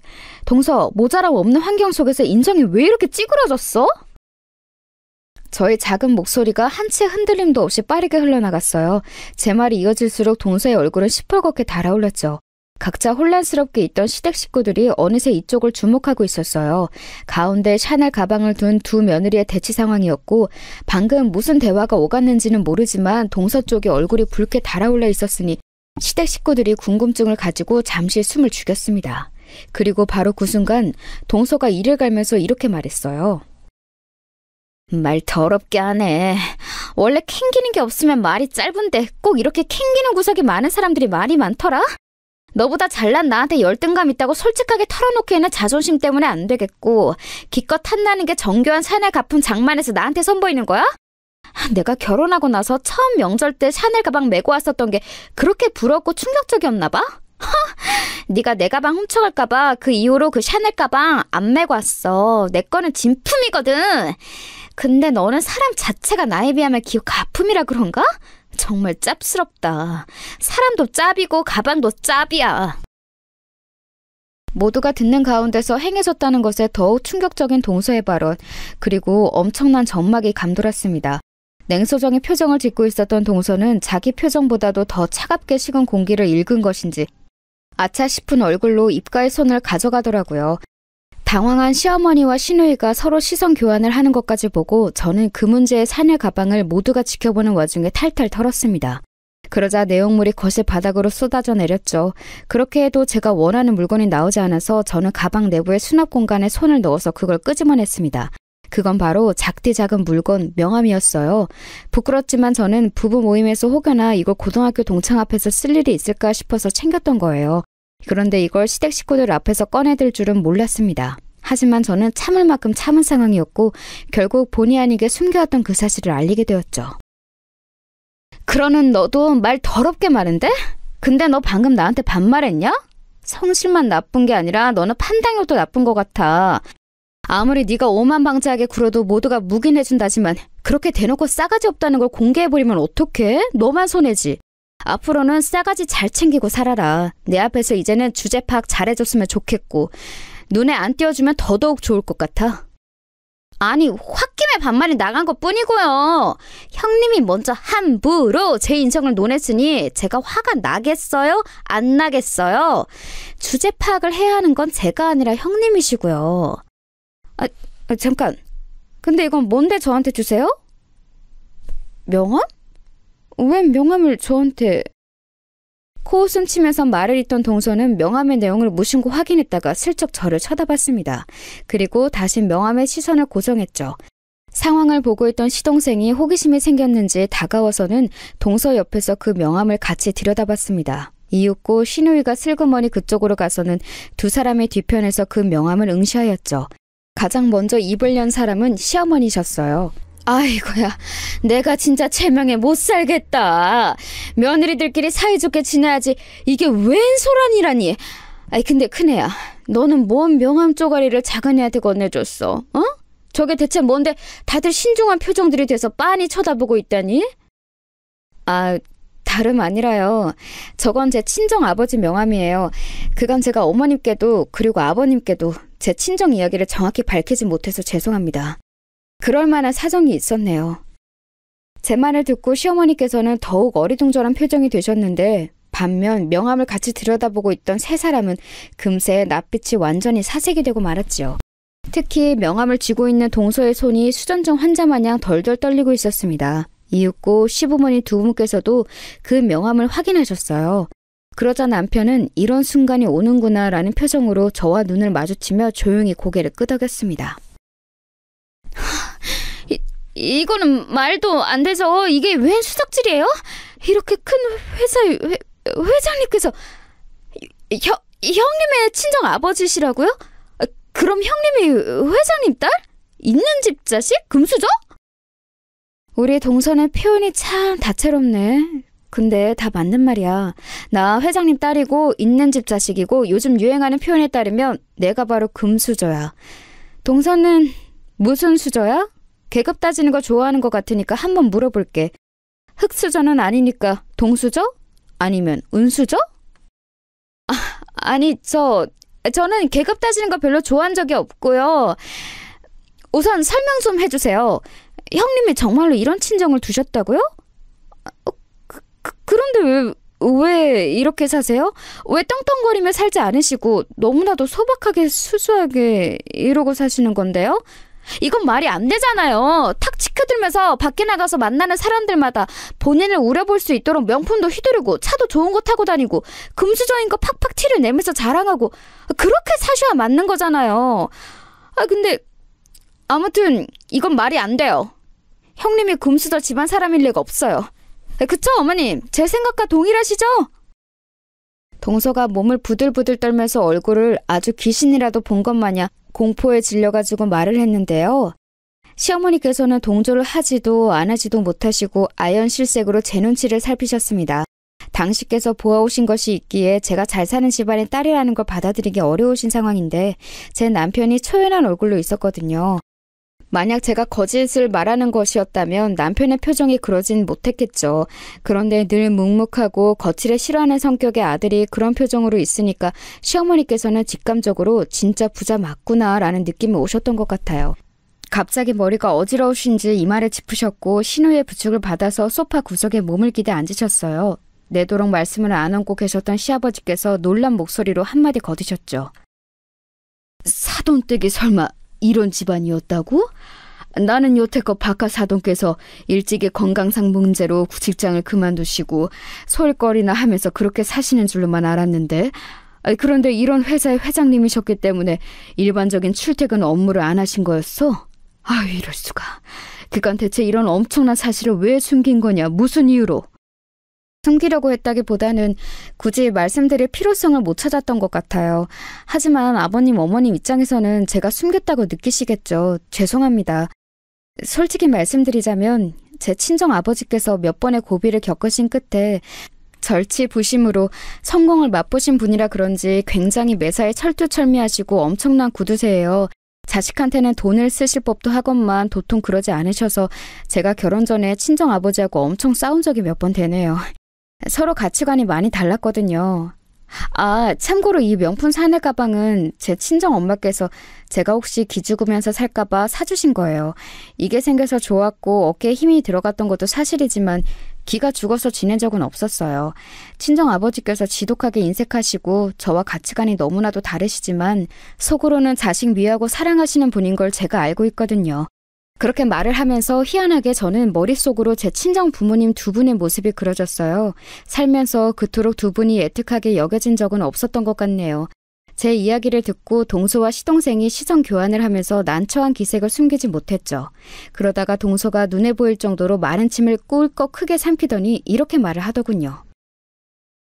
알고 보니 엄청난 배경의 주인공이셨네요. 그런데 결혼한 자식이 떵떵거리며 살지 못하게 둘 정도로 인색한 부모님이시라면 별로 금수저가 아닌 것과 다름없지 않을까요? 그렇죠? 떨리는 목소리로 기껏 제 처지가 여전히 자기보다 못하다는 것을 확인하고 싶어하던 동서의 마지막 몸부림, 제가 웃음으로 받아주었습니다. 너무나도 여유롭게 제가 씩 웃어 보이자 동서는 히익 소리를 내면서 저절로 눈을 깔았어요. 저는 시부모님을 번갈아 쳐다보며 밝혔습니다. 이건 올해 안에 다 말씀드리려고 했던 건데 저는 이미 제 앞으로 받기로 한 건물이 한 채 있어서 내년 안으로 건물주가 될 것 같아요. 그리고 창선 씨는 친정 아버지 회사에 들어가 일을 시작하는 것이 어떨까 하고 몇 주 전부터 얘기가 나오고 있는 중이에요. 그런데 이게 하루아침에 결정된 일도 아니고 여러모로 신중하게 초석을 다져놓는 게 좋을 것 같아서 천천히 그렇게 하기로 했습니다. 그러자 시어머니께서는 갑자기 어지럼증이 다 나으셨다는 듯 소파에서 일어나시더니 환하게 웃으시며 다가와 저희 손을 잡아주셨어요. 시아버지께서는 세상에 이런 일이라는 표정이 되셔서 그저 멍하게 계셨고요. 시누이는 자기 모친 옆에 달라붙어서 저에게 초롱초롱한 눈빛을 보내는 중이었죠. 그리고 그때 시동생이 손으로 머리를 감싸주며 제 남편을 향해 중얼거렸습니다. 그럼 뭐야? 형은 앞길이 탄탄대로인 거야? 무려 탄탄한 회사의 회장님을 장인어른으로 두고 그 회사에 들어가서 일을 할 예정이고 그러다가 회사까지 물려받으면? 그럼 월급쟁이 신세를 벗어날 수 없는 나하고는 아예 상대가 안 되는 거잖아. 내가 넘볼 수도 없는 영역인데? 너는 왜 그런 쓸데없는 김치국 마시는 상상에 나래를 속으로만 알 것이지 왜 입 밖으로 내서 다 들리게 해? 나는 욕심을 크게 낼 것도 부릴 것도 없고 그저 주어진 상황과 자리에 앞으로 최선을 다하며 살 생각뿐이야. 그게 바로 내 귀에는 가진 자의 여유처럼 들리는데? 형! 내가 말했었나? 나는 옛날부터 누구보다 성실하고 올곧은 형이 최고라고 생각해왔었어. 시동생이 처연한 미소를 지으며 제 남편에게 달라붙어 아부를 시작했죠. 그런 걸 성격적으로 질색할 수밖에 없는 남편은 머리가 아프다는 듯이 한숨을 쉬었고요. 그리고 동서는 기어이 눈물을 보였습니다. 그게 원통함의 눈물인지 어쩐 거였는지는 모르겠어요. 다만 눈물을 또르르 흐르는데도 그걸 달래주기는커녕 시어머니께서 따끔하게 혼내시는 것에 동서의 표정이 서럽게 변했었답니다. 너는 큰애가 네 손윗사람이라는 개념은 있는 거니? 어쩜 그렇게 말을 함부로 하고 성질 가는 대로 행동하고 그럴 수가 있어? 당장 잘못했다고 빌고 사과해. 어머니, 왜 저한테 소리를 지르고 그러세요? 그러시는 모습 너무 낯설어요. 그럼 나긋나긋하게 노래라도 불러주랴? 헛소리 말고 얼른 사과해, 얼른! 동서는 이 상황이 도저히 믿어지지 않는다는 기색을 지우진 못한 얼굴로 제 앞에서 고개를 숙였다가 이내 허리까지 숙여 보였습니다. 원래는 고개만 잠깐 숙였다가 들었었는데 저의 뚱한 표정을 보고서 또다시 히익거리더니 허리를 숙여 다시 인사한 거였죠. 동서가 이렇게 잘 놀라고 겁에 잘 질리는 사람인 줄 이날 처음 알았었네요. 형님, 그건 제가 잘 알지도 못하면서 함부로 형님께 대들고 까분 점 죄송합니다. 반성하고 있어요. 동서가 숙이고 사과하는 대상이 손아래 사람한테 무시당한 형님일까? 아니면 부잣집 형님일까? 나는 동서가 지금 나한테 진심으로 미안해서 사과를 한다고 생각하지 않아. 나에게 보였던 언행들을 동서가 벌써 반성하고 있다고 생각하지도 않아. 다만 동서는 갑자기 드러난 내 친정의 배경, 바로 그 계급이라는 것에 굴복한 것뿐이야. 내 말이 틀려? 그러니까 저는 진심으로 죄송하다고 생각하고 있어요. 동서는 우게 됐지만 제가 코웃음을 치니까 정곡에 찔렸는지 금세 입을 다물어 버렸습니다. 풀이 죽은 그 모습 꽤 볼만하더군요. 만약 제 친정 집안이 부자가 아니었다면 동서가 당장 이렇게 저한테 사과를 했을지, 시어머니께서는 당장 사과를 종용해 주셨을지, 이런 부분들을 짚어봤더니 기분이 좀 묘했습니다. 그날 어수선한 분위기를 뒤로 한 채 저와 남편은 먼저 시댁을 나왔어요. 이만 가보고 싶다고 그랬더니 시부모님께서 피곤할 텐데 쉬라며 저희 등을 떠미셨죠. 현관 밖까지 마중을 나오려고 하셔서 저희가 한사코 만류를 해드렸습니다. 집으로 가는 길 제가 남편한테 웃으면서 물어봤었어요. 3남매 중에서 이제 어떤 것으로 따지든 서열 1위로 올라선 기분이 어떠냐고요. 그랬더니 남편이 뭐라고 했던 줄 아세요? 정말 짧게 한마디. 딱히 라고 했습니다. 제 남편이지만 너무 웃긴 사람 같아요. 저는 어쩜 이런 사람을 만나 결혼을 했는지 모르겠어요. 이렇게 지나칠 만큼 우직한 사람이기 때문에 오히려 저와 천생연분이었던 것 같아요. 왜냐하면 시간이 흘러 결국 남편은 친정아버지 회사로 들어가 일을 시작하게 되었는데요. 아버지께서 점점 더 당신의 사위를 마음에 들어 하셨어요. 회사에서 한 자리 차지해볼 그런 욕심 남편은 안 낼 사람이거든요. 그게 아버지께서는 무척 인상 깊으셨나 봐요. 묵묵하게 내 처가는 내가 돕는다라는 생각으로 일하는 남편을 보면서 아버지께서는 처음에 당황도 하셨다가 점점 마음을 여신 모양이었습니다. 사위가 이렇게 괜찮은 인재인 줄 알았다면 내가 진작에 불러들였을 텐데. 어쩌면 내 회사니까 내가 쥐고 어떻게든 더 오래 해보려는 나의 욕심이 이런 좋은 변화를 여지껏 막고 있었던 걸지도 모르지. 이 나이 먹고 인생을 문득 돌아보니까 반드시 내가 정답일 수는 없겠다는 생각이 들더구나. 정말요? 아버지 입에서 아버지가 정답이 아닐 수도 있다는 말씀이 나오는 날이 올 줄이야. 와, 세월이 흐르고 모든 나이를 먹는다는 게 꼭 나쁜 것만은 아니네요. 지선이 너, 네 시댁에서 이제는 떵떵거리며 지내고 있는 건 맞지? 내가 카드도 줬으니까 네 시댁 앞에서는 하여간 떵떵거리는 모습 과시하면서 지내도 돼. 예전에 하도 동서가 떵떵거린다는 표현을 써서 제가 질렸었는데 이제는 아버지가 그 말을 쓰세요? 제가 동서 일로 소갈이 했었다는 거 뒤늦게 아시고 자꾸 신경 쓰시는 건 감사한데요. 이제는 해결된 지 오래니까 걱정 안 하셔도 돼요. 세상에서 저한테 가장 잘해주는 존재가 제 시댁일걸요? 제가 웃으면서 아버지께 말씀드렸어요. 과연 저는 그날 이후로 시댁 식구들의 극진해진 태도를 마주하며 살고 있었답니다. 특히 두말할 것도 없이 동서요. 제 집안 배경이 밝혀진 이후로 두문불출하여 저를 피하더니 어느 순간부터는 생각을 바꿨는지 저에게 아주 공손하게 행동을 하더라고요. 사람이 얼마나 겸손해졌는지 몰라요. 그런 변화가 딱히 싫지는 않아서 그냥 두었답니다. 제 이야기 들어주신 분들 모두 좋은 일만 가득하세요.